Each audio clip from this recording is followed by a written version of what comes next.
The three keys to understanding the minds of others. Those who truly listen do not only use their ears, they listen with their eyes, their breath, their stillness, and their compassion. I. The prince and the merchant, sage. Long ago, in the heart of a vast kingdom, a young prince carried a secret worry. Though destined for the throne, he often found himself lost amidst the countless masks worn by those around him. Who was loyal? Who was deceitful? Who spoke truth? And who simply said what he wanted to hear? One day, he heard whispers of a merchant, sage, an old man known not for his wealth, but for his uncanny ability to read human nature. No lie could pass his gaze. No secret stayed hidden. So the prince sought him out. "Master," the prince bowed deeply, "I am to be king one day, but I fear the false hearts that surround me. Can you teach me to read the minds of others?" The old merchant smiled, said nothing, and handed the prince a small leather pouch. Inside were 3 stones, one white, one black, and one crystal clear. "You seek to read others," he finally said. "But first, let me tell you a story." The Blind Monk and the Silent Boy. In a remote monastery hidden deep in the misty mountains lived a blind monk. It was said that he had once been a great general, a man of might and command, who had abandoned the sword after witnessing the impermanence of glory. Now he walked barefoot among pine needles, his eyes closed, his heart open. One day, villagers brought him a boy who could not speak. The child had never uttered a word. Not out of illness, but due to fear. His eyes darted like a hunted animal's, his hands clenched, his body tense. The monk sat with the boy for a long time in silence. Then, slowly, he reached out and placed his hand gently over the boy's heart. "You do not need to speak," he whispered. "Your heartbeat has already told me everything." The boy's eyes welled with tears. For the first time in his life, he felt seen without being judged. To read the mind, the monk later said, is not to perform magic. It is to be fully present. And when you are fully present, everything becomes clear. The 3 keys to understanding people. The old merchant returned to his lesson. He held up the white stone. "This," he said, "represents the eyes, the gateway to the soul." Key. 1. The eyes. Windows to the mind. Eyes do not lie. A person whose gaze is steady and calm often speaks the truth or holds a clear intention. Eyes that dart back and forth signal anxiety, guilt, or distraction. Dilated pupils often mean interest, joy, or even love. Constricted pupils can mean tension or fear. Red or cloudy eyes often reveal exhaustion or inner turmoil. "The eyes speak," the sage said, "even when the mouth is silent." Then he lifted the black stone. "This," he continued, "is the face, the mirror of the inner world." Key 2. The face, the canvas of emotion. The face reveals far more than spoken words. A downward-turned mouth might mean sadness or resignation. A real smile involves the eyes and cheeks. If only the lips move, it's likely forced. Furrowed brows mean deep thought, confusion, or concern. A tight-lipped expression usually hides disagreement or secrets. A relaxed, open mouth often shows someone ready to share openly. "No face can hold still forever," the merchant said.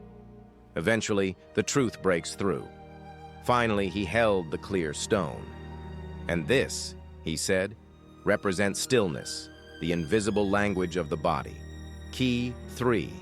The body, the silent story. Restless hands, tapping fingers, signs of impatience or hidden stress.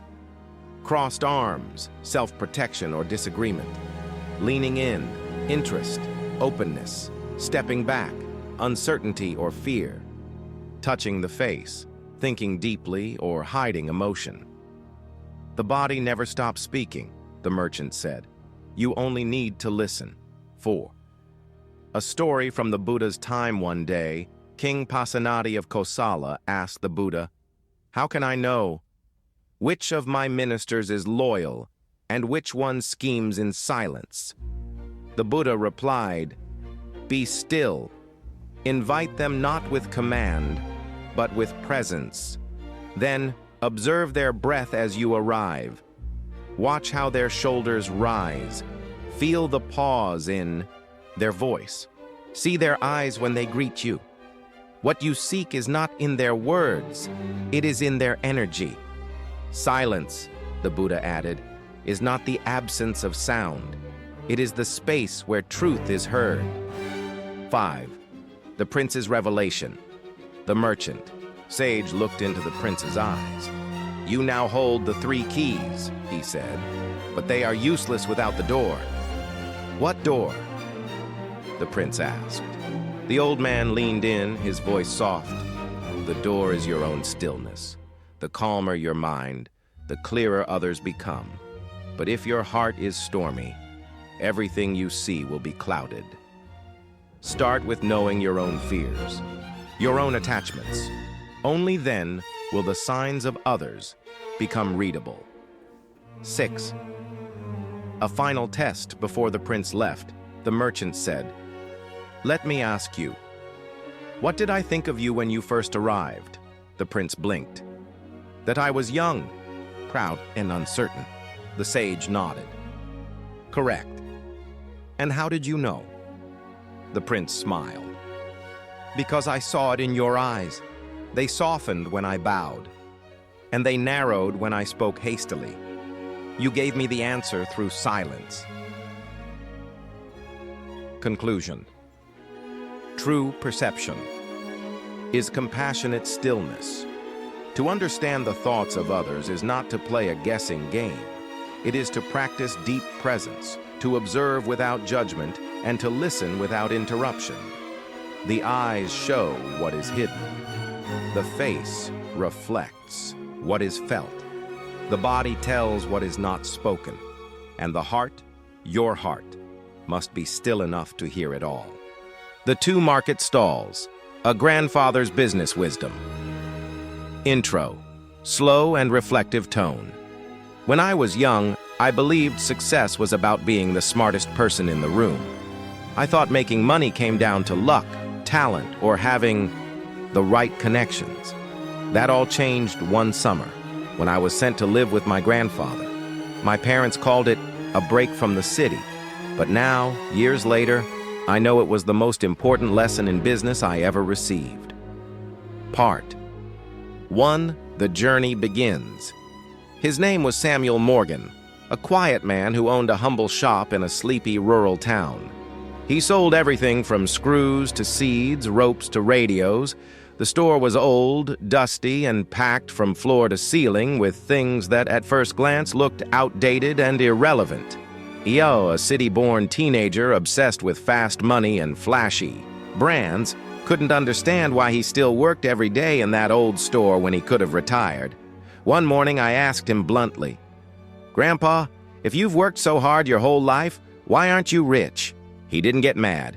He just smiled and said, "Come with me tomorrow. I'll show you what business really means." Part 2. The 2 stalls. The next day, just after sunrise, Grandpa took me to the edge of the town market. There, side by side, were 2 street vendors selling the same thing, oranges. One stall had a flashy banner, shiny baskets, and a vendor shouting, "Best oranges! Buy one, get one free!" His fruit looked polished and perfect. The other stall was quieter. No fancy signs, just a calm old man sitting with his oranges arranged carefully. They didn't shine like the others, but something about the way he presented them felt intentional. Grandpa handed me a small notepad. "Spend the morning here," he said. "Watch. Listen. Write what you observe. I'll meet you at noon." And then he left. Part 3. The hidden game. I sat in silence, observing. The first vendor, the flashy one, sold quickly. People rushed to him, drawn by the deal, but they didn't stay. Some complained about bruised fruit. One lady argued about her change. He yelled back. The energy was chaotic.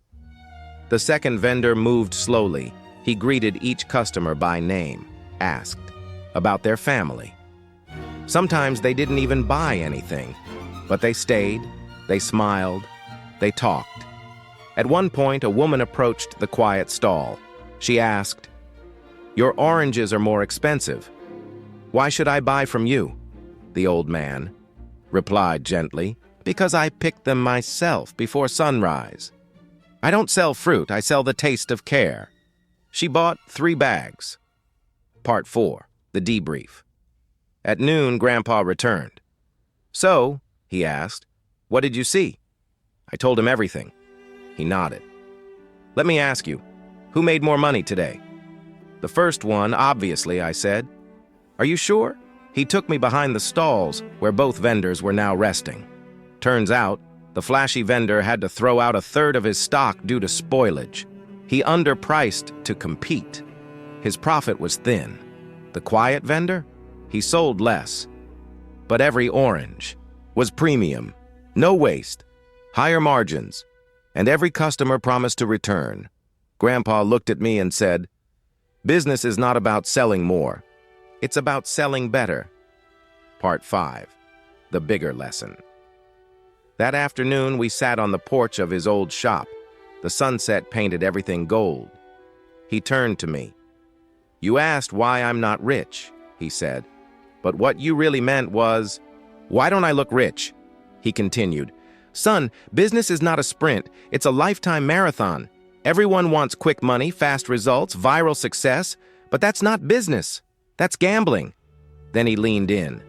There are 2 kinds of income in life, transaction-based and trust-based. The first gives you cash. The second gives you customers for life. He pointed to his store. "This shop built trust over 40 years. A man came in today whose father bought rope from me in 1980. Do you see now?" I nodded, but he wasn't done. You know what the most valuable product in the world is?" I shrugged. "Consistency," he said. "Because in a world that constantly changes, people will always pay for something or someone they can count on." Part 6, seeds that grew. I returned to the city with a notebook full of observations and a new set of eyes. In college, I started a small business selling handmade journals. Not the cheapest, not the flashiest, but everyone came with a handwritten thank you note, a custom quote, and a lifetime replacement promise. It grew, slowly but steadily. 5 years later, it's now a full-time company with thousands of loyal customers. People come not just for the product, but for the way we treat them, just like Grandpa's shop. Part 7, final message to the viewer. So now, let me speak to you. If you want to succeed in business, don't chase what's trending. Don't compete in the race to the bottom. Don't obsess over hacks and shortcuts. Instead, be like the second vendor. Know your product. Serve with care. Charge with confidence. Build trust, not transactions. Create habits, not hype. Deliver value, not noise. And remember what Grandpa said, you don't need to sell to everyone. You just need to matter deeply to someone. Because real wealth doesn't show up in how much money you made this week. It shows in how many people trust you to serve them again next week. Outrow. Gentle invitation. If this story gave you something to think about, pass it on. Share it with someone building something real. And if you want more stories like this, subscribe and stay close. Because in the end, success isn't loud. It's consistent. It's quiet. And it's deeply human. The secret inside the old wooden box. A grandfather's timeless lesson on growth. Part 1. The boy who feared to begin. In a quiet village nestled beside the edge of a sleepy mountain, a boy named Ethan lived with his parents in a modest home. Ethan was an observant child, bright, curious, and kind. But he was also timid. He feared making mistakes. He feared being judged. He feared failure more than anything. Every time he was about to try something new, an invisible wall would rise within him. His mind whispered, "What if I'm not good enough? What if I get it wrong?" His teachers praised his potential. His parents encouraged him constantly, but still, Ethan hesitated at every step, choosing safety over experience.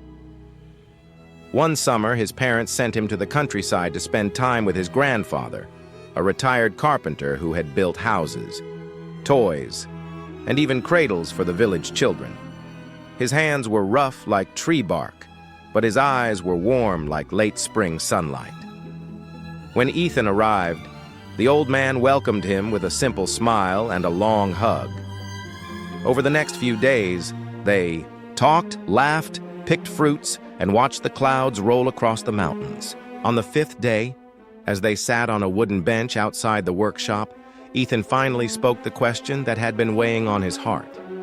"Grandpa, how can I become someone strong, successful, someone who isn't scared to try?" His grandfather paused, then stood up slowly. He pointed toward a dusty shelf in the corner of his workshop. "There's a box over there," he said. "Open it. You'll find your answer." Part 2. The empty box Ethan walked over, brushing away layers of dust from the wooden box. It was old, perhaps older than his father. Its surface bore scratches and dents. Time had left its mark. He opened the lid and looked inside. Nothing, except a small folded piece of paper. He unfolded it. On it was a single sentence. "The road to mastery begins with the first scar." Ethan frowned. "What does this mean?" His grandfather smiled, eyes twinkling. "That is what you're going to discover this summer." He handed Ethan a smooth wooden plank and a carving knife. "Each day," he said, "you will carve something into this wood. Anything, a picture, a word, a thought. You'll likely make mistakes, but you mustn't erase them. Let the wood carry your progress. When the summer ends, you'll know what that sentence truly means." Part 3. The struggle of the first cut. The first day, Ethan stared at the wood for hours. His hand trembled as he tried to carve the word courage, but the knife slipped. The letters were jagged. One was even misspelled. He felt a familiar knot in his stomach. Shame. "I messed it up," he muttered, but his grandfather only nodded and said, "Good. That's your first scar." Day after day, Ethan carved. Sometimes badly. Sometimes better. At times, he hated how things looked. Other times, he was proud. Slowly, the wooden plank began to fill, with trees, stars, questions, messy lines, and symbols only Ethan could understand. Part 4. The whisper in the grain. One rainy afternoon, Ethan carved the phrase, "Why does it take so long to be good?" His grandfather sat beside him, stroking his beard. "Have you ever watched a tree grow?" he asked. "You won't see it change in a day, but wait a season, a year, and you'll see its strength." He leaned forward. "We rush to be perfect, Ethan, but it is the struggle that makes the shape mean something. Wood that has never been cut cannot become a masterpiece." That night, Ethan stared at the ceiling. He realized something. It wasn't about carving well. It was about carving at all. Part 5. The final day. The summer passed. On his final day, Ethan stood before his grandfather holding the wooden plank. It was no longer smooth. It was rough, weathered, chaotic, and beautiful. His grandfather looked at it for a long time, then placed it next to a much older plank, his own, carved 60 years ago. Both planks told a story, a journey of learning, of daring, of pain and wonder. "Now," his grandfather said, "you understand." And Ethan did. The road to mastery begins with the first scar, because every scar means you tried, and every attempt is a step closer to greatness. Part 6. The real meaning of the box later. That evening, Ethan returned to the old wooden box. He placed his carved plank inside and closed the lid gently. And in that moment, he understood the truth. The box was never empty. It had always been waiting for his story. Part 7. Years later. The echo of the wood. 10 years passed. Ethan, now a young man, stood in front of a group of students at a youth conference. He was confident, eloquent, and full of purpose. He held up a familiar wooden plank, old, carved, imperfect. "This," he said, "is the first thing I ever made.